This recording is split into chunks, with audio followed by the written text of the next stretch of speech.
네, 안녕하십니까. 보험설계사 이종범입니다. 오늘은 지금 대한민국 3천만 국민이 가입한 실손 의료비 보험, 이런 얘기를 되게 많이 하죠. 실비는 당연히 가입해야 되는 거 아니야? 야, 실비 없어? 야, 실비는 무조건 있어야지. 뭐 지금 대한민국 보험 시장에서 실비는 마치 의무가입 보험인 듯한 어떤 분위기로 많이 이렇게 지금 전환이 되어진 상태에 있는데요. 그 실비 보험의 약관에 대해서 좀 오늘 제가 읽어드리는 시간을 갖도록 하겠습니다. 제가 어느 부분을 좀 읽어드리려고 하냐면은 보상에서 제외되는 부분을 읽어드리려고 해요.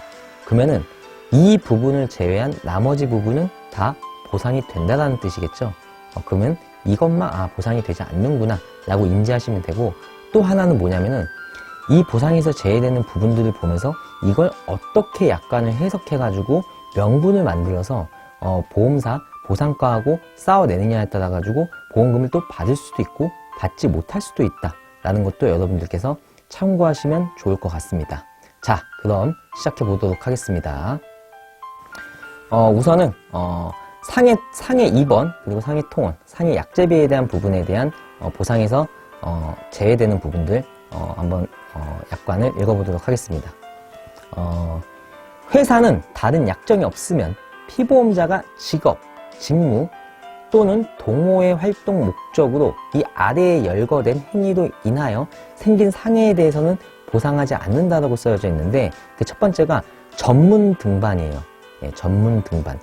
전문적인 등산 용구를 사용하여 암벽 또는 빈벽을 오르내리거나 특수한 기술, 경험, 사전 훈련을 필요로 하는 등반을 말합니다.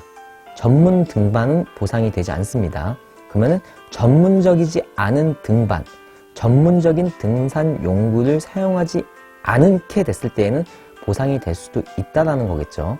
이거는 당연히 뭐 나중에 혹시라도 이런 상황이 생겼을 때 보험 청구했을 때 보험사하고 뭐 이제 명분 가지고 좀 싸울 수도 있는 부분이 되겠죠. 그리고 글라이더 조종, 스카이다이빙, 스쿠버 다이빙, 행글라이딩, 수상보트, 패러글라이딩 이런 거는 보상에서 제외가 됩니다. 그러면은 스쿠버 다이빙이 아닌 뭐 예를 들면 뭐 약간 좀 뭐 그냥 뭐 수영 같은 거, 뭐 수영을 하다가 좀 이렇게 뭐 어디 부딪혔다든지 뭐 돌에 뭐 이렇게 찧었다든지 뭐 이런 것들은 보상이 될 수도 있겠죠. 그리고 두 번째는 모터보트, 자동차 또는 오토바이에 의한 경기, 시범, 이런 것들은 보상에서 제외되고, 시운전도 보상에서 제외가 되는데요. 다만 공용 도로상에서 시운전을 하는 동안에 발생한 상해는 보상을 합니다. 그리고 세 번째로는 선박 승무원, 어부, 사공, 그 밖에 선박에 탑승하는 것을 직무로 하는 사람이 직무상 선박에 탑승했을 때 생긴 상해로 인한 문제는 보상에서 제외가 됩니다. 그러면은 이 선박 승무원, 어부, 사공 이런 것을 직무로 하지 않은 사람이 아는 사람이 직무로서 선박에 탑승하는 일은 없겠죠. 네, 직무가 아닌 그냥 어떤 취미로서 탑승을 해가지고 생긴 상해로 인한 입원이나 통원이나 약제비에 대해서는 보상을 해준다는 뜻일 수도 있겠죠. 네. 회사는 아래의 입원 의료비에 대해서는 보상을 하지 않습니다. 치과치료, 한방치료에서 발생한 국민건강보험법상 요양급여에 해당하지 않는 비급여 의료비는 보상에서 제외됩니다. 즉, 이 말인즉슨 치과치료와 한방치료가 실손해서 아예 보상이 안 된다는 게 아니고 비급여 항목만 보상이 안 되는 것이기 때문에 급여 항목은 보상이 된다라고 해석을 할 수가 있는 겁니다. 실제 치과와 한방치료 에서 급여 항목을 가지고 실손 청구는 저도 좀 여러 번 해봤기 때문에 이 부분도 여러분들께서 참고하시면 될 것 같습니다. 그리고 건강검진, 예방접종, 인공유산 이런 것들은 실비에서 보상이 제외되는데요. 다만 회사가 보상하는 상해치료를 목적으로, 질병치료를 목적으로 하는 경우에는 보상합니다. 라는 점도 여러분들께서 참고하시면 되겠습니다. 그리고 영양제, 종합 비타민제, 호르몬 투여, 보신용 투약, 친자 확인을 위한 진단, 불임 검사, 불임 수술, 불임 보건술, 보조 생식술, 이거는 체내, 체외 인공수정을 포함합니다. 라고 이렇게 가로가 쳐져 있어요. 성장 촉진과 관련된 비용 등에 소요된 비용. 다만 회사가 보상하는 상해, 질병 치료를 목적으로 하는 경우에는 보상을 합니다. 이 점 여러분께서 참고해 주시면 되겠고, 그렇기 때문에 단순 영양제는 보상이 되지 않는다고 해도 뭐 질병이나 상해로 인해서 어떤 영양제를 처방을 받는다든지 했을 때 보상이 될 수도 있다는 점은 참고하시길 바라겠습니다. 그리고 의치, 의수족, 의안, 안경, 콘택트 렌즈, 보청기, 목발, 팔걸이, 보조기 등 진료제도의 구입 및 대체 비용. 다만 인공장기 등 신체에 이식되어 그 기능을 대신할 경우에는 제외가 됩니다. 즉 우리 신체에 인공장기를 넣어가지고 이식하게 된 것들에 대한 비용은 실손에서 보상을 한다 라고 보시면 되겠습니다. 그리고 이제 실비에서 이제 질병 입원과 질병 통원, 뭐 질병 약제비 쪽 해당되는 부분이 좀 메인으로 된 약관을 좀 보도록 하겠습니다. 회사는 한국표준질병사인 분류에 있어서 아래의 입원 의료비에 대하여는 보상을 하지 않습니다. 첫 번째는 정신과 질환 및 행동장애라고 해가지고 F04 코드부터 F99 코드까지 보상이 안 됩니다.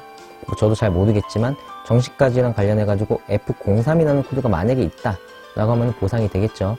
왜냐면은 코드에 해당이 되지 않기 때문이고, 이런 것도 뭐 참고하시면 좋겠고, 여성 생식기의 비염증성 장애로 인한 습관성 유산, 불임 및 인공수정 관련 합병증 해가지고 N96 코드부터 N98 코드까지 보상에서 제외됩니다. 그리고 피보험자의 임신, 출산, 이 출산은 제왕절개를 포함합니다. 산후기로 입원을 한 경우 해가지고 500 코드부터 599 코드까지 보상에서 제외가 되고, 보통 이 임신 출산 쪽 관련된 보상은 실비에서는 보상이 되지 않지만 수술특약이나 입원특약, 종합보험에 가입이 되어 있으시면은 질병 종수술비에 제왕절개 수술에 대한 보상이 되고, 그런 수술로 인한 산후기로 입원을 했을 때 질병 입원 특약이 들어가 있으면은 보상이 된다라고 하는 점 참고하시면 되겠습니다. 그리고 선천성 뇌질환 Q00부터 04 코드까지는 보상이 되지 않고, 비만 266 코드 보상이 되지 않습니다. 그리고 비뇨기계 장애 N39 코드, R32 코드는 보상에서 제외가 됩니다. 직장 또는 학문 질환 중 국민건강보호법상 요양급여에 해당되지 않는 부분이라고 해가지고 I84 그리고 K60부터 K62까지는 보상에서 제외가 됩니다. 여기서 또 알아두셔야 될 게, 학문 질환이라고 하면 보통 우리가 흔히 아는 뭐 치액, 치질 수술을 이렇게 이야기할 수 있는데, 이 부분은 실손에서 보상은 되지 않지만 종합보험에서 질병 종수술비 특약을 가입하신 분들은 보상이 됩니다. 이 점 참고하시길 바라겠습니다. 그리고 이런 것들도 이제 보상에서 제외가 되는데요. 단순한 피로 또는 권태로 인해 가지고 병원 가지고 받은 뭐 치료는 보상에서 제외가 되고, 주근깨, 다모, 무모, 백모증, 딸기코, 점, 가로치고 모반, 사마귀, 여드름, 노화 현상으로 인한 탈모 등 피부 질환은 보상에서 제외가 됩니다. 근데 여기서 제가 또 이제 보험금을 많이, 지금 제가 이제 보험금을 받고 있는 부분들이, 제가 탈모 치료를 받고 있거든요. 이거 다 이제 실비로 해서 다 보상을 받고 있고, 제가 지금 좀 많은 분들을 탈모로 인한 실비를 다 받아 드렸는데, 어느 회사 지금 한 곳은 지금 좀 소송 중에 있는 곳이 있어요. 이제 보면은 노화 현상으로 인한 탈모는 보상에서 제외가 되는데, 노화 현상이 아니면 보상이 되겠죠. 네. 이제 어떤 명분으로 제가 이제 싸우는지에 대한 어떤 디테일한 얘기는 여기서는 하지 않겠습니다. 다음 넘어갈게요. 발기부전, 불감증, 단순 코고름, 단순 폭염. 이거는 보상에서 제외가 되고요. 이제 외모 개선 목적의 치료로 인한 발생한 의료비, 이것도 이제 보상에서 제외되는데, 쌍꺼풀 수술, 그리고 코 성형 수술, 유방 확대 축소술, 지방 흡입술, 그리고 주름살 제거술은 보상에서 제외가 됩니다.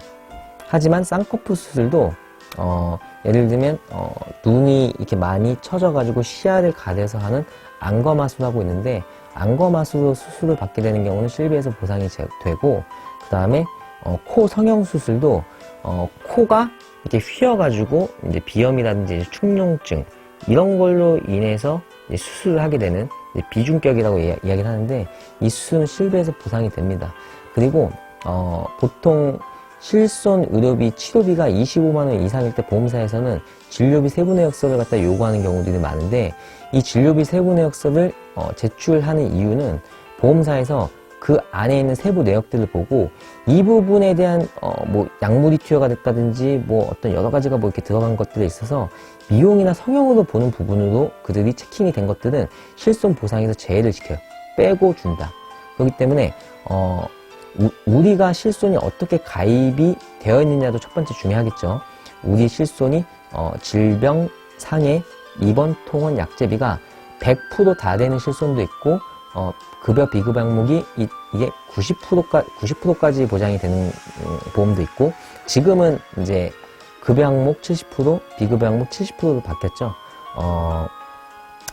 이제 그것을 이제 제외하고, 이제 그것은 이제 본인 부담금 공제를 제외하고 나서도 그 안에서 세부 내역서 속에서 이거는 뭔가 미용 쪽에 관련된 어떤 제품이 좀 들어갔다라고 하는 것들은 보험사에서 다 공제를 시키고 보험금을 지급해 준다는 거 여러분들께서 알고 계시면 좋을 것 같습니다. 그리고 외모 개선 목적의 다리 정맥류 수술 보상해서 안 되고, 그 다음에 진료와 무관한 재비용, 가로 열고 TV 시청료, 전화료, 재증명료 등 가로 닫고, 의사의 임상적 소견과 관련이 없는 검사 비용, 간병비, 이것은 보상에서 제외가 됩니다. 그리고 산재보험에서 보상받는 의료비, 다만 본인 부담 의료비는 제3조 담보 종목별 보장 내용에 따라 보상을 합니다. 이제 거의 다 끝났는데요. 인간 면역 결핍 바이러스, HIV 감염으로 인한 치료비, 요것은 보상에서 제외가 됩니다. 다만 의료법에서 정한 의료인이 진료상 또는 치료 중 혈액에 의한 HIV 감염은 해당 진료 기록을 통해 객관적으로 확인되는 경우는 제외합니다. 이렇게 나와 있고, 그 다음에 국민건강보험법 제42조의 요양기관이 아닌 해외 소재 의료기관에서 발생한 의료비는 보상에서 제외됩니다. 그렇기 때문에 우리가 이제 해외에 나갈 때 뭐 유학보험이라든지 뭐 여행자 보험 같은 거를 가입을 하는 이유가 우선은 실비는 국내에서밖에 보장이 되지 않기 때문에 보통 그런 여행자 보험이나 유학자 보험을 가입하고 해외에 나가는 거고, 실비에서 보상을 해주지 않는 이유는 나라마다 의료비가 천차만별로 다르기 때문에 보상을 해주지 않는다라고 보시면 됩니다. 오늘은 실손 의료비 보험, 약관에서 보상에서 제외되는 것들을 갖다가 제가 한번 쓱 읊어봐 드렸습니다. 그리고 제가 지금 읊어드린 이 약관은 2015년도 초반에 KB손해보험이 아직 LIG 손해보험으로 있을 때, KB에서 인수하기 전에 있었던 약관을 뽑아왔고, 제가 왜 이 약관을 뽑아왔냐면은 이 2014년대 후반, 2015년대 이 초반 이 시점 때 되게 실비가 아주 크게 보편화가 된 시기가 제가 보험하면서 느꼈던 게 그 시기인 것 같아가지고, 그때 가입자들이 좀 많을 것 같다는 생각이 들어가지고 그때 약관으로 준비를 했고, 제일 중요한 거는 물론 지금 약관과 지금 이제 실손 판매되는 약관하고 제가 읊어드린 2015년도 이 초반대 약관하고 약간씩은 다를 수 있어요. 약간씩은 다를 수 있는데 보편적으로 거의 비슷해요.